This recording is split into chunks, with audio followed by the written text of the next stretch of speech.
I got an early screener for Riff Raff. It's a black comedy about a family who comes together for the first time in decades when one side of the family gets in trouble with gangsters. And it stars Jennifer Coolidge, Ed Harris, Gabrielle Union from Bring It On and Bad Boys 2, Bill Murray, and Pete Davidson. But I'm not actually here to give a review. I want to talk about one specific subplot of the film, for lack of a better word.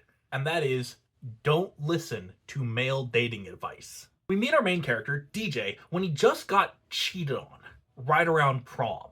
This is a big deal for DJ, and it really altered his psyche. It changed who he is as a person. I mean, DJ is otherwise a very kind, loving, genuinely good person. I mean, he went all the way out of his way to make a highly detailed topographical map of the vacation home they're staying at because it's kind of hard for people to find it on the GPS. Yeah, he did that just to make things easier on everybody else. He loves people.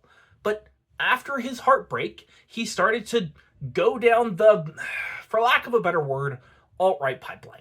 He started to go down the rabbit hole of evolutionary biology and the science of attraction, which I've been there. I kid you not. Like, I read so many books from pickup artists and so many books about evolutionary biology and the science of attraction, and this was one of my long-running hyperfixations on and off for 15 years, I'd say.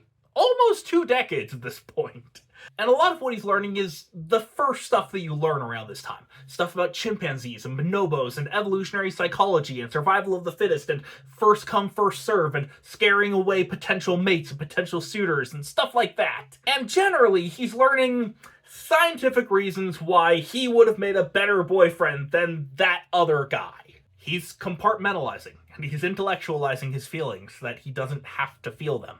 It's the stuff that you learn in the manosphere, in the Andrew Tate sphere of dating advice. As kind and good-hearted and loving as he is, he also sounds like he's gonna start talking about alpha males any minute. And then he brings us up to a woman with a lot more life experience who's dating his stepbrother. And he asks, have you ever thought about why it's harder for females to achieve orgasm? And she replies, maybe for you it is. And that's when his beliefs start to crack. It's the first little tap in his beliefs to make him wonder, is this true? Now, he does go off about the scientific reasons why, but it makes him want to listen more. And later on in the movie, he asks his stepbrother, so how did the two of you meet? And it's a very raunchy story, and it's a very raucous story, but his stepbrother ends it off by talking about how tender he feels about his girlfriend. How much he loves her, how much he would be willing to sacrifice anything for her, and wants to be a better person because of her. And he talks about how great of a woman she is. And then DJ's rambling to the stepbrother's girlfriend about how I'm probably never gonna get a girlfriend because I'm not really the type who's tough enough to ward off potential suitors. And the girlfriend laughs in his face and says, you really think the reason I'm dating your brother is because he can ward off potential suitors?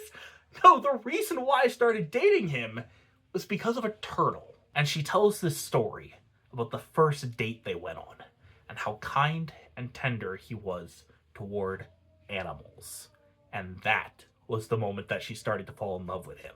The movie is subtly, little by little, scene by scene, asking you, why would you listen to men about dating women? They're not women. They don't know. Now, the standard response is, why would you ask a fish how to catch fish? You would ask a fisherman. But there's a problem there. That assumes that fish don't want to be caught. That's the only reason you wouldn't ask the fish. Why wouldn't you ask the woman? Do you think that women don't want to be caught? Do you think that women don't want to go on dates? To have a great time? To have wonderful relationships? Of course they do. They want to help you to date them. They want to make this easier on you so that they can have a better experience. Why would they not want that? I mentioned earlier that I spent a lot of time on that pipeline, listening to pickup artists, listening to evolutionary psychology, learning about how to attract women psychologically and scientifically.